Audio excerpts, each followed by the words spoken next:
भगवान शिव, जिन्हें महादेव के नाम से भी जाना जाता है, हिंदू धर्म में प्रमुख देवता है और उन्हें त्रिदेवों ब्रह्मा, विष्णु और महेश में से एक माना जाता है। भगवान शिव का कोई जन्म नहीं है क्योंकि वे अनादि और अनंत हैं। इसका अर्थ है कि वे हमेशा से हैं और हमेशा रहेंगे।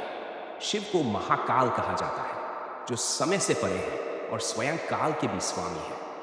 शिव की कहानी कई पुराणों और ग्रंथों में विस्तार से बताई गई है। वे देवों के देव हैं और उनकी महिमा अनंत है। शिव को संहारक के रूप में जाना जाता है, लेकिन वे सृजनकर्ता और पालक भी हैं। वे ध्यानमग्न, तपस्वी और योगियों के आराध्य देवता हैं। भगवान शिव के स्वरूप के बारे में कहा जाता है कि उनका शरीर भस्म से अलंकृत है, गले में नागों की माला है, सिर पर चंद्रमा का आभूषण और जटाओं में पवित्र गंगा नदी बसी है। उनके हाथ में त्रिशूल और डमरू रहता है, जो उनके शक्ति और ज्ञान का प्रतीक है। शिव का निवास स्थान कैलाश पर्वत है, जहां वे अपनी पत्नी पार्वती और दोनों पुत्रों गणेश और कार्तिकेय के साथ रहते हैं। शिव का स्वरूप जितना रहस्यमय है, उनकी लीलाएं भी उतनी ही गूढ़ और आध्यात्मिक हैं।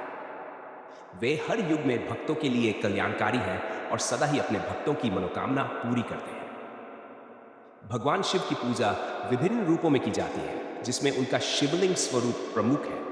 शिवलिंग में शिव की अनंतता का प्रतीक है और उनकी ऊर्जा का निवास होता है। भगवान शिव के विभिन्न नाम और रूप हैं, जैसे रुद्र, शंकर, नीलकंठ, भोलानाथ, त्रिनेत्र, नटराज आदि, जो उनके विभिन्न गुणों और कार्यों का वर्णन करते हैं। वे देवाधिदेव महादेव हैं, जिनका कोई आरंभ नहीं और कोई अंत नहीं है। वे सृष्टि के संहारक हैं, लेकिन साथ ही सृष्टि के पालनकर्ता और सृजनकर्ता भी हैं। भगवान शिव के विषय में यह भी कहा जाता है कि वे दया और करुणा के सागर हैं। वे अपने भक्तों को शीघ्र ही प्रसन्न कर आशीर्वाद देने वाले हैं, इसलिए उन्हें आशुतोष भी कहा जाता है। शिव का ध्यान, उनकी भक्ति और उनका पूजन मन को शांति और आत्मा को परमात्मा से जोड़ने का साधन है। भगवान शिव की महिमा का वर्णन अनंत है और उनकी कथा से हमें जीवन के गहरे आध्यात्मिक रहस्यों का बोध होता है।